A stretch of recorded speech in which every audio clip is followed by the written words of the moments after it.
கல்லும் கசிந்துருக முள்முடி தாங்கியே கருணை வடிவம் இயேசு மகனல்லவா. கல்லும் கசிந்துருக முள்முடி தாங்கியே கருணை வடிவம் இயேசு மகனல்லவா.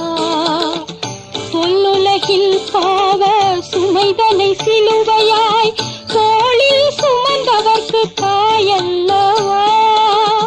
தொல்லுலகில் பாவ சுமைதனை சிலுவையாய் தோளில் சுமந்தவர்க்கு தாயல்லவா.